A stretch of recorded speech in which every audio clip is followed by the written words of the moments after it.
Bismillahirrahmanirrahim. Assalamualaikum warahmatullahi wabarakatuh.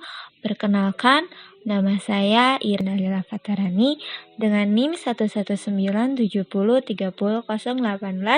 dari jurusan Fisika Fakultas Sains dan Teknologi Universitas Islam Negeri Sunan Gunung Jati Bandung.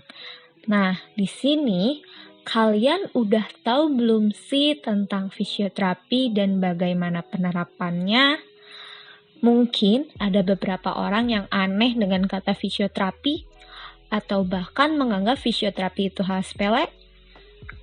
Nah, di sini aku bakal jelasin bagaimana fisioterapi bekerja dan penjelasan tentang fisioterapi itu sendiri.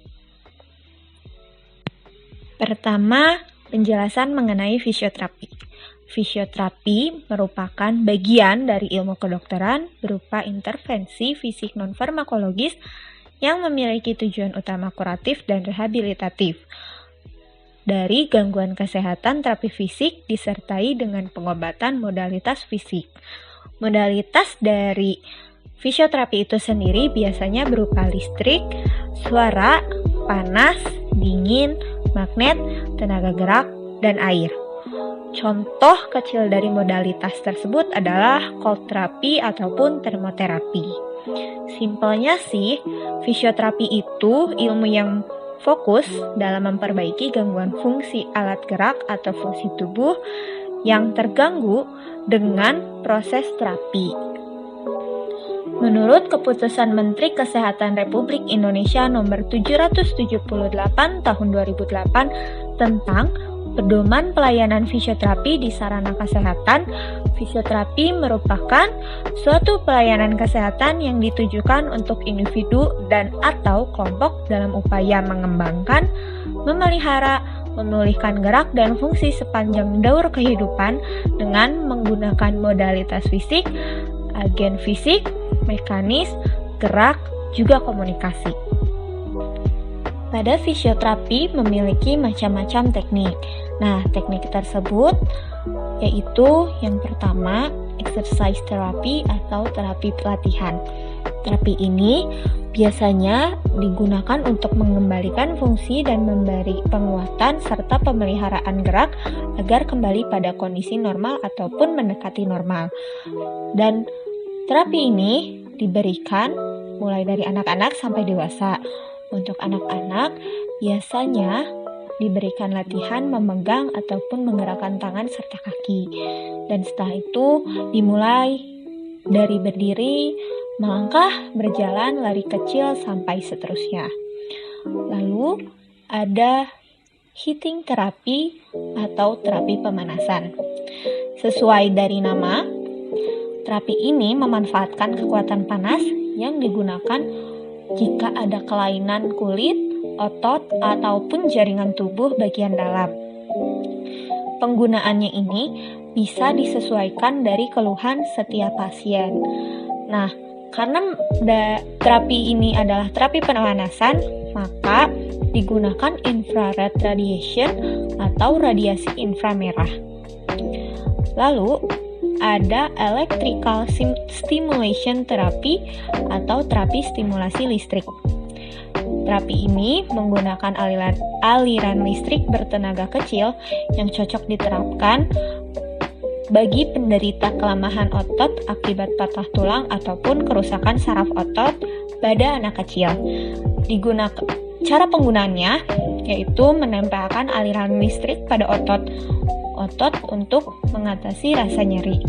Nah, terapi ini bertujuan untuk mempertahankan massa otot serta secara tidak langsung merangsang regenerasi saraf. Selanjutnya ada cold therapy atau terapi dingin.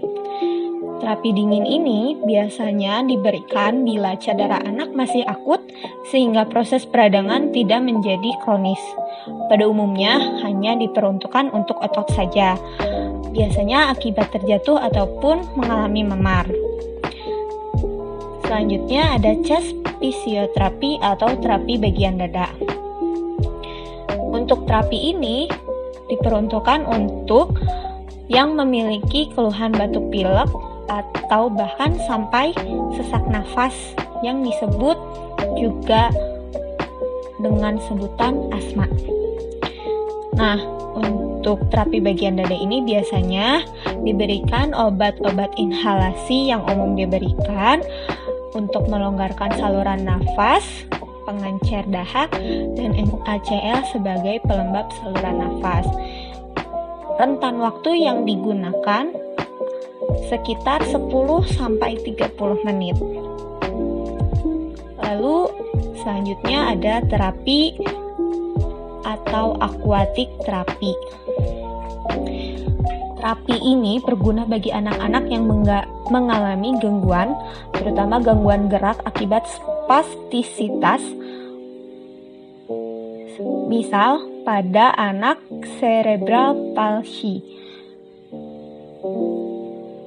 Pada anak yang mengalami kesulitan bergerak karena spastisitas atau kekakuan, ketika di air umumnya akan lebih mudah bergerak.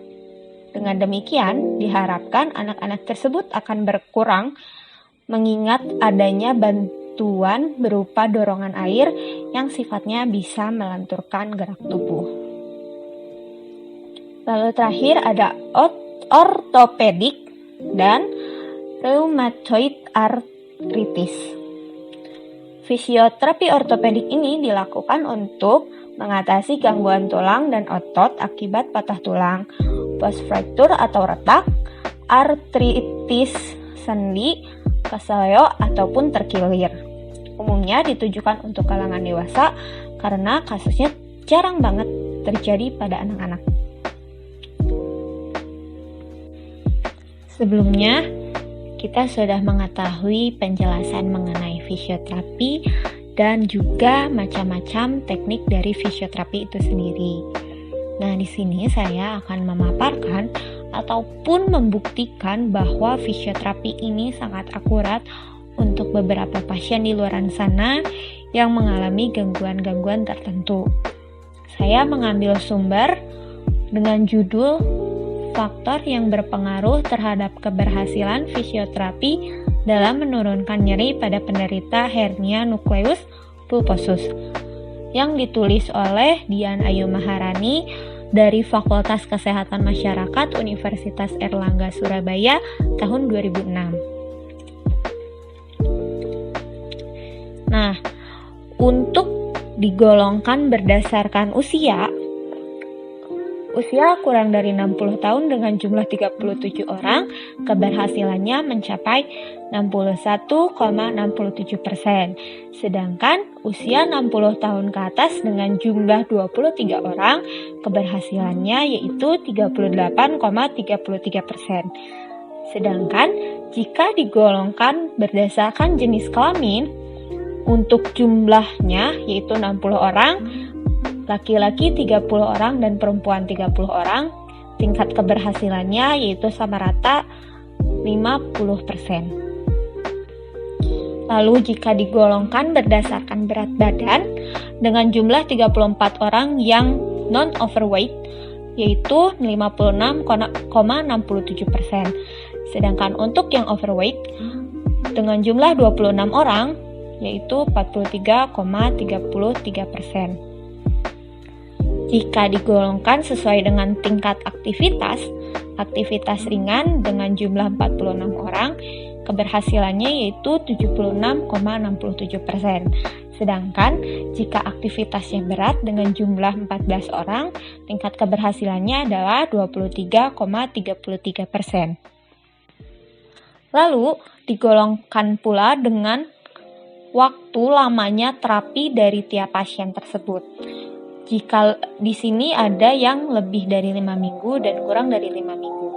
Untuk yang lebih dari 5 minggu sebanyak 35 orang, tingkat keberhasilannya adalah 58,33%, sedangkan untuk yang kurang dari 5 minggu berjumlah 25 orang, tingkat keberhasilannya adalah 41,67%.